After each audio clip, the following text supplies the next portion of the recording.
शुक्र के मिथुन राशि में गोचर के इस कार्यक्रम में आप सभी का बहुत बहुत स्वागत है। दोस्तों, शुक्र का मिथुन राशि में गोचर जो कि 2 मई 2023 की दोपहर 1:46 पर होगा, वैदिक ज्योतिष में सामान्य रूप में एक अनुकूल गोचर माना जाता है। शुक्र ग्रह अपनी स्वराशि वृषभ से निकलकर अपने मित्र बुध की राशि मिथुन राशि में गोचर करेंगे। और दोस्तों, मिथुन राशि में मंगल पहले से ही विराजमान है, तो यहाँ पर शुक्र और मंगल की युति बनेगी और यहाँ पर 30 मई 2023 की शाम 7:39 तक रहकर चंद्रमा के स्वामित्व वाली कर्क राशि में प्रवेश कर जाएंगे। ऐसे में संभावना है कि यह शुक्र गोचर सभी के लिए कुछ न कुछ अच्छा प्रदान करने वाला होगा। शुक्र नैसर्गिक रूप से शुभ ग्रह माने जाते हैं। यह वृषभ और तुला राशियों पर प्रतिनिधित्व करते हैं और शनि की राशियों मकर और कुंभ के लिए केंद्र व त्रिकोण के स्वामी होकर योग कारक ग्रह बन जाते हैं। शुक्र भोग और विलास प्रदान करने वाले ऐसे ग्रह हैं जिनकी कृपा आज के समय में हर कोई प्राप्त करना चाहता है। तो आइए जानते हैं दोस्तों, शुक्र क्या हैं। दोस्तों, शुक्र हमारे जीवन पर क्या प्रभाव डालते हैं। आपको बता दें कि ज्योतिष शास्त्र में शुक्र को धन, वैभव, ऐश्वर्य, समृद्धि, संपन्नता, लव, रोमांस, विवाह, संतान, लग्जरी और विलासिता का कारक माना जाता है। शुक्र प्रेम है, शुक्र आकर्षण है और ग्लैमर है। शुक्र ही संतान उत्पत्ति के कारक हैं, जिससे ये संपूर्ण सृष्टि आगे बढ़ती है। दुनिया की वह सभी चीज़ें जिसमें आकर्षण होता है, जिन चीज़ों में चमक दमक है, ग्लैमर है और जिसे पाकर हमें संतुष्टि महसूस होती है, वह सभी चीज़ें शुक्र के प्रभाव से ही संभव होती हैं। शुक्र कला और सौंदर्य के कारक हैं। ज्योतिष शास्त्र में शुक्र को दैत्य गुरु माना जाता है। शुक्र परम ज्ञानी भी हैं। शुक्र हमारी इच्छाओं और सपनों का प्रतिनिधित्व करते हैं। अगर कुंडली में शुक्र बली हो तो ऐसे जातक की हर इच्छा पूरी होती है। ऐसा जातक सुख, वैभव और विलासिता का भोग करता है। शुक्र में कुंडली के सभी दोषों को दूर करने की क्षमता होती है। शुक्र व्यक्ति को लोकप्रिय बनाते हैं और आपको एक महान पब्लिक फिगर बनाते हैं। ऐसे जातक जिनकी कुंडली में शुक्र बली हो, वह सिनेमा जगत, टीवी सीरियल व मॉडलिंग के क्षेत्र में नाम, यश व अकूत धन संपदा अर्जित करते हैं। शुक्र के बिना जीवन बिल्कुल नीरस है। न धन होगा, न सुख होगा, न प्रेम होगा, न आकर्षण होगा और न ही सुख सुविधाएं होंगी। ऐसे जातक जिनके जीवन में शुक्र की महादशा या अंतर्दशा चल रही हो, जिनकी राशि शुक्र की राशि तुला या वृषभ हो, या शुक्र के मित्र ग्रहों की राशि मकर, कुंभ, मिथुन या कन्या राशि के जातक शुक्र से विशेष तौर पर प्रभावित होते हैं। शुक्र लक्ष्मी के कारक होते हैं, धन के कारक होते हैं। शुक्र बुध के मित्र हैं। शुक्र प्रेम और भक्ति के ग्रह होते हैं। शुक्र कला के कारक हैं। शुक्र आपके कला में संपूर्णता लाते हैं। संगीत, नृत्य, गायन, वादन, लेखन, अभिनय, film industry, TV serial, modelling के क्षेत्र में आप अपनी कला का प्रदर्शन करेंगे शुक्र के प्रभाव से, और यहाँ आप अपने हुनर का प्रदर्शन करेंगे।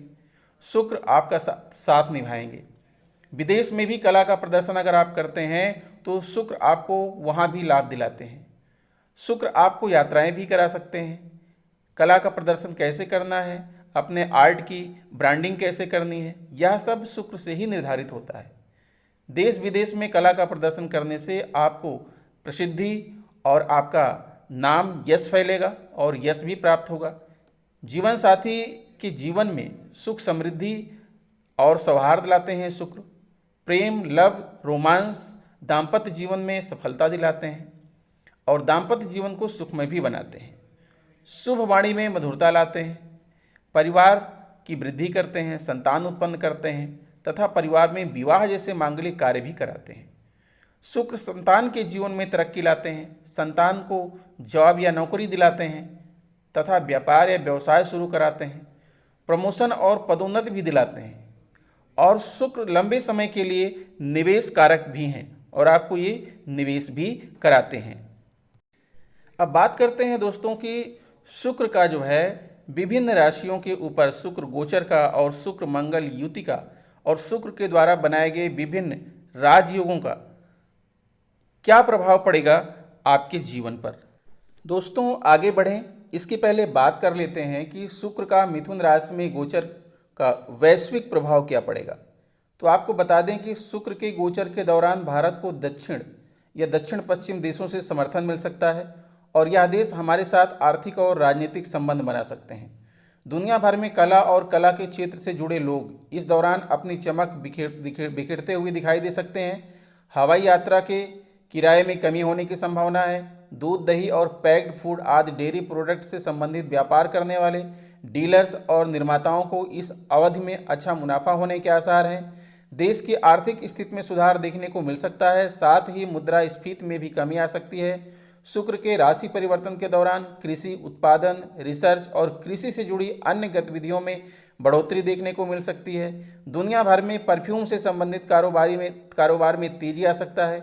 विश्व में फैशन उद्योग, मनोरंजन और मीडिया जगत काफ़ी मुनाफा कमाएंगे। शुक्र का मिथुन राशि में गोचर का एक सरल और अचूक उपाय भी आप जान लीजिए। माता लक्ष्मी की आराधना करें और महालक्ष्मी स्तोत्र का पाठ करें। शुक्रवार के दिन व्रत करें, साथ ही देवी कवच का पाठ करना चाहिए। जातक की कुंडली में शुक्र की स्थिति के आधार पर हीरा या फिर ओपल रत्न धारण करें। सफ़ेद और गुलाबी रंग के कपड़े ज़्यादा से ज़्यादा पहनें। प्रतिदिन रुद्राभिषेक करें, गाय को गुड़ और गेहूँ खिलाएं। शुक्र यंत्र की स्थापना करें और नियमित रूप से पूजन करें। आइए अब विश्लेषण करते हैं मिथुन राशि के जातकों की कुंडली का। तो दोस्तों जैसा कि आप यहाँ पर देख पा रहे हैं, आपके लग्न भाव में ही मंगल और शुक्र की युति बन रही है। आपका लग्न भाव में शुक्र जो है 2 मई को गोचर कर रहे हैं और मंगल यहाँ पर पहले से ही हैं।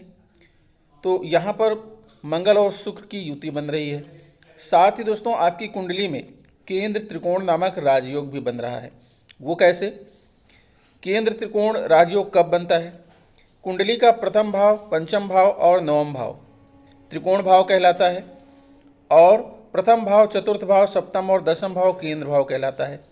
तो जब त्रिकोण भाव के स्वामी और केंद्र भाव के स्वामी कुंडली में कहीं पर आपस में युति करें या एक दूसरे के साथ दृष्टि संबंध बनाएं या एक दूसरे की राशि में गोचर करें तो यह योग बनता है। तो आप यहाँ पर देख रहे हैं कि आपके प्रथम भाव के स्वामी बुध हैं और आपके सप्तम भाव के स्वामी गुरु हैं। प्रथम भाव जो कि त्रिकोण भाव है और सप्तम भाव जो कि केंद्र भाव है और दोनों आपके एकादश भाव में युति कर रहे हैं। तो इस प्रकार से आपकी कुंडली में केंद्र त्रिकोण नामक राजयोग का निर्माण हो रहा है जो कि बहुत ही शुभ योग है और ये बहुत ही शुभ फलदायी है। साथ में दोस्तों आप अच्छी तरीके से जानते हैं कि शुक्र क्या है। शुक्र का भी आपको जो है लाभ मिलेगा। मंगल भी आपके जो है लग्न भाव में है जो कि बुध का घर है। तो यहाँ जो है बुध के घर में यदि बुध जो है मंगल के शत्रु हैं, लेकिन इस समय बुध मंगल के घर में विराजमान है और मंगल बुध के घर में विराजमान है तो एक दूसरे के घरों की रक्षा करेंगे, विपरीत प्रभाव नहीं डालेंगे। दोस्तों केंद्र त्रिकोण राजयोग के अनुकूल प्रभाव से जातकों के धन में वृद्धि होती है। जिन जातकों की कुंडली में राजयोग होता है उन्हें जीवन में सफलता मिलती है। इसके साथ ही वे अपने कैरियर में बहुत तरक्की हासिल करते हैं। जिन जातकों की कुंडली में राजयोग होता है वे दिमाग से काफ़ी तेज और मेहनती होते हैं। एक बार अगर ये लोग किसी काम को करने का सोच लें तो निश्चित ही उसे अंजाम देते हैं। साथ ही ऐसे जातक अपना जीवन खुशी से व्यतीत करते हैं और हर एक क्षेत्र में एक राजा के समान ही रहते हैं। केंद्र त्रिकोण राजयोग धन, समृद्धि, संपत्ति, सफलता, आनंद, विलासिता प्रदान करता है। यह पारिवारिक जीवन में शांति और एक अच्छा कैरियर भी देता है। केंद्र त्रिकोण राजयोग जातक के लिए भाग्यशाली माना जाता है, जिसके परिणाम स्वरूप भाग्योदय, पेशे में उन्नति, सरकारी या कॉरपोरेट कार्यालय में शीर्ष स्थान मिलता है।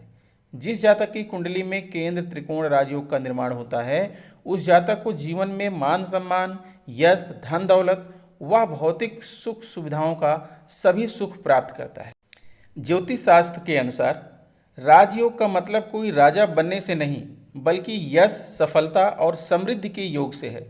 अगर कुंडली में राजयोग मजबूत है तो उसे कम प्रयासों में ही अच्छा जीवन प्राप्त होता है, लेकिन अगर राजयोग कमजोर है तो उसे जीवन में सभी सुख प्राप्त करने के लिए बहुत मेहनत करनी पड़ती है। अगर राजयोग निश्चित आयु में शुरू होता है तो उस व्यक्ति को सभी सुख मिलते हैं। राजयोग की आयु का निर्धारण ग्रहों द्वारा किया जाता है। यह राजयोग जीवन भर रहता है। राजयोग की वजह से व्यक्ति को खुशियां, समृद्धि और सफलता आसानी से मिलती है। अगर कुंडली में कोई योग मजबूत स्थिति में है तो उस व्यक्ति को राजयोग का लाभ मिलता है। अब बात करते हैं दोस्तों कि शुक्र के इस गोचर का आपके जीवन पर क्या प्रभाव पड़ेगा।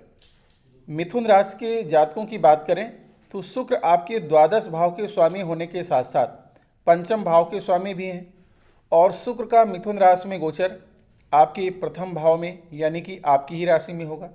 शुक्र के इस गोचर के प्रभाव से आपके व्यक्तित्व में निखार आएगा।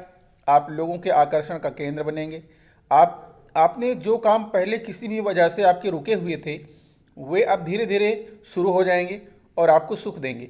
आपको गाड़ी या मकान का लाभ मिल सकता है, इसलिए यदि आप कोई संपत्ति खरीदना चाहते हैं तो इस दौरान प्रयास करने से आपको उसका सुख मिल सकता है। संतान की ओर से अच्छा सहयोग मिलेगा और उनसे आपको प्रेम प्राप्त होगा। विदेशी मुद्रा की प्राप्ति होने की योग बन रहे हैं। विदेशी संपर्कों से आपके व्यापार में भी उन्नति होगी। यदि आप नौकरी करते हैं तो यह अवधि आपका ज़्यादा मेहनत और ज़्यादा एकाग्रता की मांग करेगी। आप अपने ऊपर खर्च करना पसंद करेंगे। कुछ अच्छे और महंगे कपड़े भी आप खरीद सकते हैं। गैजेट्स खरीदने में धन खर्च होगा। दाम्पत्य जीवन में प्रेम और रोमांस के योग बनेंगे। दोस्तों, शुक्र महाराज की कृपा प्राप्त करने के लिए आपको गाय को मंगलवार को और शुक्रवार के दिन आटे की लोई में गुड़ भरकर खिलाना चाहिए। तो शुक्र, मंगल, गुरु और बुध आपके जीवन में खुशियां बनाए रखें। इसी शुभकामनाओं के साथ दोस्तों मिलते हैं आपसे नेक्स्ट वीडियो में। तब तक के लिए नमस्कार।